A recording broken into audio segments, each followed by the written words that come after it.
रात 10 बजे दादी की तबीयत अचानक बिगड़ गई। बूढ़ा शरीर, बीमारियों का मनपसंद घर, मधुमेह, उच्च रक्तचाप, कमज़ोर दिल। इस वक्त ना जाने कौन बीमारी अपने रंग में थी। पापा शहर से बाहर थे। घर में परी, टिंकू और मम्मी अकेले थे। मम्मी हल्का घबराईं, पर बेटी में खासी हिम्मत थी। यह दादी से खास प्यार था। तुरंत ऑटो ले आईं। छोटे भाई को दरवाज़ा भीतर से बंद रखने की हिदायतें देती ऑटो में अर्धमूर्छित दादी को लेकर जैसे तैसे बैठ गई और मम्मी को भी साथ लेकर चल दी अस्पताल। अस्पताल के महल जैसे परिसर में जाकर ऑटो रुका। चौथी मंजिल के जनरल वार्ड तक भारी भरकम दादी को चढ़ाते हुए माँ बेटे की सांसें फूल गईं। चलो, राम राम करते यहाँ तक तो पहुँच गए। जनरल वार्ड कराहते मरीजों से भरा था। एक एक मरीज के 3-3 अटेंडेंट। भारत के गरीबों के वार्ड की हालत ढोर मवेशियों के कांजी हाउस सरीखे होती है। हर तरफ भीड़, दुर्गंध, बीमारी। पहचान के एक आदमी की मेहरबानी से मुश्किल बेड की व्यवस्था हो सकी। ढलती रात की सुइयां 11 के पड़ाव पर सुस्ता रही थीं। इस वक्त बड़े डॉक्टर साहब आने से तो रहे। जूनियर डॉक्टर व नर्सों ने इलाज शुरू किया। बोतल चढ़ाई, इंजेक्शन लगाया, दवा खिलाई। थोड़ी देर में दादी को आराम मिला और उनकी आंख लग गई। मम्मी, आप घर जाइए। टिंकू अकेला डर रहा होगा। यहाँ मैं संभाल लूँगी। पर तुम अकेली कैसे? मम्मी उसे अकेला नहीं छोड़ना चाहती थी, पर परिस्थितियों का निर्णय यही था। मम्मी को घर जाना पड़ा। परी दादी के पैताने टिक कर सो गई। किस्मत ने पलकें झपकाईं। दादी की आवाज़ से परी उठकर बैठ गई। इंजेक्शनों की नशीली नींद में वह पानी पानी बड़बड़ा रही थी। परी ने पानी की बोतल देखी, 2 बूंद भी नहीं। आसपास के लंबे चौड़े पलंगों और जमीन पर लेटे लोग शांत आंचल में नन्हे शिशुओं की तरह सो रहे थे। रात की 1 बजे पानी किससे मांगे वह? सामने शायद नर्सों के बैठने का कमरा है। उसने देखा तो कमरे में बाहरी किनारे पर उसे पानी का मटका दिखाई दिया। उसने देखा कि सामने के गलियारे से कोई आ रहा है। कम रोशनी में सिर्फ सफ़ेद एप्रिन ही दूर से दिखाई दिया। शायद कोई डॉक्टर है। अंकल, क्या मैं यहाँ से पानी ले सकती हूँ? ज़रूर। आकृति जहाँ की तहाँ रह गई। परी पानी लेकर चली आई। दादी पानी पीकर सो गई, पर थोड़ी देर बाद फिर कराहने लगी। लगता है दवाइयों का असर खत्म हो रहा है। कौन सी दवा देनी चाहिए इस वक्त? उसने इधर उधर देख, आसपास कोई डॉक्टर नर्स नहीं। नर्सों का कमरा रात की तरह अकेला, चुप। वह गलियारे में निकल आई। दूर कोई आता दिखा। शायद डॉक्टर हैं। डॉक्टर साहब? वह पलटा। 23-24 साल का खूबसूरत नौजवान, चेहरा शिष्टता की मिट्टी का बना हुआ। पल भर दोनों ने एक दूसरे को बस देखा। जी, वो मेरी दादी की तबीयत खराब हो रही है। मुझे याद नहीं आ रहा इस वक्त उन्हें कौन सी दवाई देनी है। आप चलकर देख लीजिए प्लीज। ज़रूर, चलिए, मैं आपकी दादी को देख लेता हूँ। डॉक्टर ने दादी को देखा, दवा खिलाई। इन्हें एक और दवा देनी होगी, मैं लिख देता हूँ। आपके साथ कोई और नहीं है? दवा कौन लाएगा? जी, मैं ही ले आऊँगी। इतनी रात में अकेली जाएंगी? शायद मेरे पास ये टेबलेट पड़ी है। चलिए, डॉक्टर रूम में आपको देता हूँ। परी हिचकती हुई उसके पीछे पीछे चल दी। लंबे गलियारे के पास डॉक्टर रूम था। उसने बत्ती जलाई और कूलर चालू किया। परी दरवाजे पर खड़ी थी। अंदर आ जाइए। नहीं, मैं यहीं ठीक हूँ। आप डॉक्टर रूम में आने से झिझकिए मत। रात के 2 बजे यहाँ कोई नहीं आने वाला। और फिर आज रात नाइट ड्यूटी पर मैं हूँ। आप रिलैक्स होकर बैठिए, मैं अलमारी में दवा ढूंढता हूँ। जी। संकोच से परी पलंग के कोने में जा बैठी। डॉक्टर ने उसके हाथ में दवा देते हुए उस पर एक नज़र डाली। 18-19 साल की घरेलू सी लड़की, चेहरा गुलाब की अनछुई कली सा मोहक। उसका व्यक्तित्व कुल मिलाकर ऐसा था जैसे एक तराशी हुई प्रतिमा में जान पड़ गई हो। मैं डॉक्टर राज। परिचय के साथ उसने अपना हाथ बढ़ाया। और मैं परी। उसने मुस्कुराकर हाथ जोड़ दिया। उफ! मन ही मन वह उसकी भारतीयता पर मुग्ध हो उठा। फिर संभलते हुए बोला, पता है परी, अभी थोड़ी देर पहले मेरा हार्ट फेल होते बचा। अरे, क्या कह रहे हैं आप? हाँ, तुम सुनो तो। हुआ क्या कि मैं वार्ड के राउंड पर जा रहा था। जैसे ही गेट से एंटर हुआ, क्या देखता हूँ कि यह खूबसूरत लड़की दूर खड़ी मुझसे पूछ रही है, अंकल, क्या मैं यहाँ से पीने का पानी ले जा सकती हूँ? इस झटके को अपने दिल पर संभालता संभालता मैं सिर्फ इतना ही कह पाया, जरूर।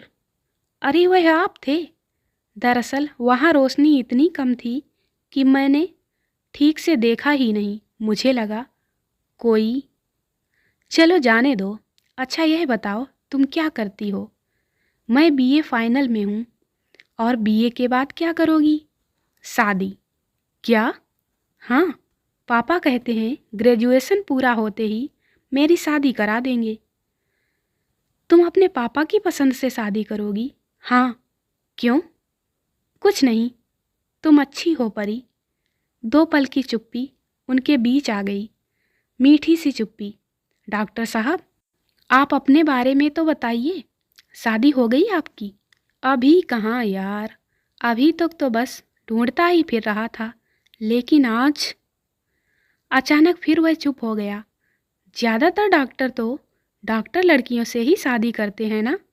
हाँ, क्योंकि डॉक्टर की जिम्मेदारियाँ, वक्त बेवक्त की ड्यूटी और परिवार से ज़्यादा मरीजों पर ध्यान देने की बीमारी को सिर्फ डॉक्टर ही समझ सकता है। वह हंसा। तब तो आप भी किसी डॉक्टर लड़की से ही शादी करेंगे? नहीं। क्यों? मेरे साथ की कई डॉक्टर मेरी अच्छी दोस्त हैं, लेकिन मैं उनमें कभी भी लाइफ पार्टनर को नहीं देखता। उसने खिड़की से झांक कर कहा, मेरी बीवी तो ऐसी होगी, चांद जैसी, जैसी तुम हो परी। मैं चलती हूँ, दादी को दवा देनी है। वह चली गई। लंबे गलियारे से लौटती हुई वह सोच रही थी कि उस पागल लड़के के पास कहीं कुछ छूट तो नहीं गया, जो इतनी साफ साफ बातें करता है। थक कर परी दादी के पैताने टिक कर सो गई। उठो परी, डॉक्टर राज ने उसके कंधे पर हाथ रखकर धीरे से कहा। सुबह हो गई परी। वह हड़बड़ाकर खड़ी हो गई। बहुत देर हो गई क्या? नहीं, सुबह के 7 ही बजे हैं। सोचा तुम्हें कैंटीन से चाय पिला लाऊं। रात से तुमने कुछ खाया भी नहीं होगा। नहीं, रहने दीजिए, मम्मी घर से टिफ़िन लेकर आती होंगी। और फिर यदि मैं चली गई, दादी को किसी चीज़ की ज़रूरत पड़ी तो घर से टिफ़िन बनाकर लाने में कम से कम तुम्हारी मम्मी को 9-10 बज ही जाएंगे। तब तक भूख रहेगी क्या? और रही बात दादी की, तो मैंने एक नर्स से कह दिया है, वह यहाँ बैठी रहेगी जब तक हम लौट नहीं आते। पर आप तो अभी ड्यूटी पर होंगे ना? मेरी ड्यूटी मेरा फ्रेंड देख लेगा। पर मैं आपके साथ चाय पिलाने ले जा रहा हूँ, तुम्हें भगा नहीं ले जा रहा हूँ। डॉक्टर राज ने कहा। हम आधे घंटे में लौट आएंगे। डॉक्टर राज ने ना जाने किस हक से कहा था कि परी एक आज्ञाकारी बच्ची की तरह उसके पीछे पीछे चल दी। कैंटीन में वह सबसे भीतर वाली टेबल पर थे। राज अपने बारे में बताने लगा कि वह इंदौर का रहने वाला है, मम्मी पापा का इकलौता बेटा है। पापा बिजनेसमैन हैं और मम्मी हाउसवाइफ। वह यहाँ से एमडी कर रहा है। परी और राज काफ़ी देर तक एक दूसरे को अपने बारे में बताते रहे, जैसे एक ही मुलाकात में पूरी ज़िंदगी का साझा कर लेना चाहते हों। 10 बजते बजते मम्मी आ गईं। पापा भी आ गए। पापा ने प्राइवेट वार्ड ले लिया। उस पूरा दिन और पूरी रात मम्मी पापा अस्पताल में ही रुके। बड़े डॉक्टर ने दादी को 2 से 3 दिन और अस्पताल में ही रखने को कहा। इधर बेचैन परी दिन रात 50 बार भगवान का स्मरण कर बुदबुदाती रही और अगले ही दिन भगवान ने उसकी मनोकामना सुन ली। आज उसे अस्पताल में दादी के पास पूरे दिन रुकना था। वह बड़े सवेरे उठ गई, नहाकर अपना सबसे अच्छा सलवार कुर्ता पहना, सजी संवरी, और जब आईने के सामने खड़ी हुई तो उसे अपनी जगह मुस्कुराता हुआ राज नजर आया। पागल, अपने ही गाल पर एक चपत लगाई। परी अस्पताल पहुंची। मम्मी पापा घर रवाना हो गए। अब पूरा दिन उसे अस्पताल में अकेले रहना है। बदन हल्का थरथरा रहा था। प्राइवेट वार्डों में जनरल वार्डों की तरह आवाज़ नहीं होती। दोपहर होते होते पूरा माहौल शांत हो जाता। दादी सो चुकी थी। परी किताब पढ़ती और बार बार दरवाजे की तरफ देख लेती। डॉक्टर राज और एक नर्स को आते हुए देखा तो वह खड़ी हो गई। आप? उसकी सांसें इतनी तेज हो गईं कि साफ दिख रही थीं। सिस्टर, तुम पेशेंट के पास बैठो, कोई प्रॉब्लम हो तो संभाल लेना। Okay sir. नर्स गहरे अर्थ में मुस्कुरा रही थी। परी, तुम चलो मेरे साथ। कहाँ? आओ तो। अब वे कैंटीन की उसी टेबल पर थे। राज उससे कुर्सी सटाकर बैठा था। कल पूरा दिन मैंने तुम्हारा इंतज़ार किया। क्यों? पता नहीं। अब दोनों चुप। वही 2 पल की मीठी सी चुप्पी। एक बात बताऊं? कल पूरा दिन मैं भी। इतना कहकर परी शर्मा गई। क्यों? राज जैसे सब जान गया। पता नहीं। दोनों हंसे। फिर वही चुप्पी। परी चाय के कप से उठते हुए धुएं को देखने लगी और राज इधर उधर। अप्रैल की तपती दोपहर में कैंटीन तकरीबन सूना था। जो इक्का दुक्का लोग थे वह कैंटीन के आगे फूस के छप्पर तले बैठे थे। इधर को किसी की नज़र नहीं थी। राज ने आहिस्ता से परी का हाथ दबाया। उसका हाथ कांप रहा था। राज ने उस नरम हथेली को अपने होठों से लगा लिया। नहीं कहते हुए परी ने हाथ खींचा। परी कहने लगी, मुझे जाना है। वह खड़ी हो गई। नहीं जाना है, बैठो यहाँ, तुमसे ज़रूरी बात करनी है। मुझे नहीं करनी, उसने कमज़ोर आवाज़ में कहा। बैठो तो।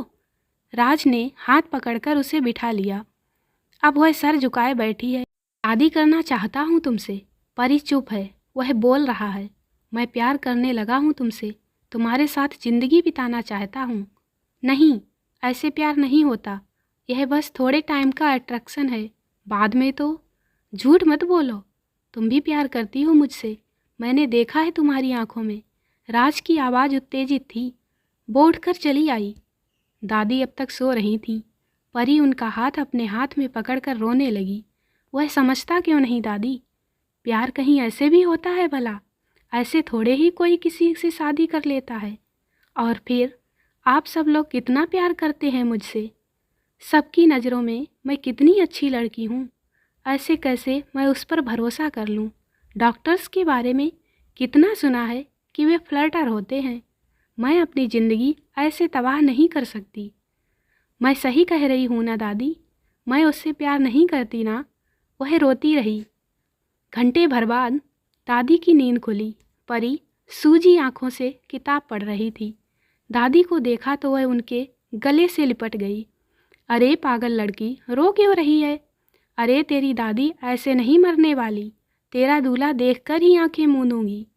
परी दादी के गले लगी सिसकती रही। अपनी तकलीफ़ को किससे कहे?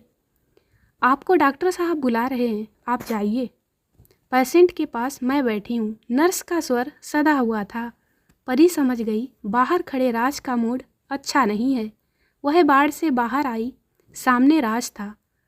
उसने परी का हाथ पकड़ा और बगल वाले खाली कमरे का दरवाज़ा खोला। राज, मुझे जाने दीजिए। क्यों? क्योंकि यही सही है। क्या सही है? यही कि मुझे नहीं पता, मुझे बस जाना है। वह आगे बढ़ी। राज ने उसे गले से लगा लिया। कई पलों तक वे ऐसे ही रहे। राज, मैं तुमसे शादी नहीं करूँगी। क्या मैं पूछ सकता हूँ क्यों? नहीं, आप नहीं पूछ सकते। अरे, हम एक दूसरे को जानते ही कितना है। 2 दिन की पहचान में कोई किसी से शादी थोड़े ही कर लेता है। अपनी पूरी जिंदगी बिना किसी को ढंग से जाने पहचाने कैसे? मैं तुम्हारा इंतज़ार करूँगा। 4 दिन में आप मुझे भूल जाएंगे। आप जैसे 20 लड़के देखे हैं मैंने अपने कॉलेज में। अगर तुम्हें यकीन नहीं है तो मैं यकीन दिलाऊंगा भी नहीं। मैं बस इंतज़ार करूँगा तुम्हारा। यह मेरा सेल फ़ोन नंबर है। ज़िंदगी भर यही रहेगा। जब भी तुम्हें मुझ पर यकीन आ जाए मुझे फ़ोन कर लेना। मैं जानती हूँ आप मुझे भूल जाएंगे। वो रो रही थी। इतना प्यार करती हो मुझे तो फिर छोड़कर क्यों जा रही हो? परी उससे लिपट गई। राज ने उसके चेहरे को चूमा और वह अलग हो गया। 6 साल बीत गए। आज परी किसी की पत्नी है, किसी की माँ। सही ससुराल, सही पति, सही परी, लेकिन कहीं कुछ तो है जो सही नहीं है। क्यों राज रह रह कर याद आता है? क्यों वह अपने आप को अब तक यकीन नहीं दिला पाई कि वह सब महज उसका क्रश था या राज का फ्लर्ट? क्यों उसका दिल नहीं मानता कि कहीं कोई नहीं है जो उसका इंतज़ार कर रहा है? क्यों परी पहले प्यार की आखिरी चिट्ठी को आधी रात में जाग जाग कर पढ़ती है? क्यों परी को उसका सेल फ़ोन नंबर आज भी मुँह ज़बानी याद है? इस कहानी के साथ एक छोटा सा सच। उस दिन के बाद हर रोज़ परी ने सोचा कि वह उसे फ़ोन करेगी, लेकिन दोस्तों, कहानी अच्छी लगी हो तो लाइक करें, शेयर करें, चैनल को सब्सक्राइब ज़रूर करें। मिलते हैं अगली कहानी में। तब तक के लिए बाय बाय।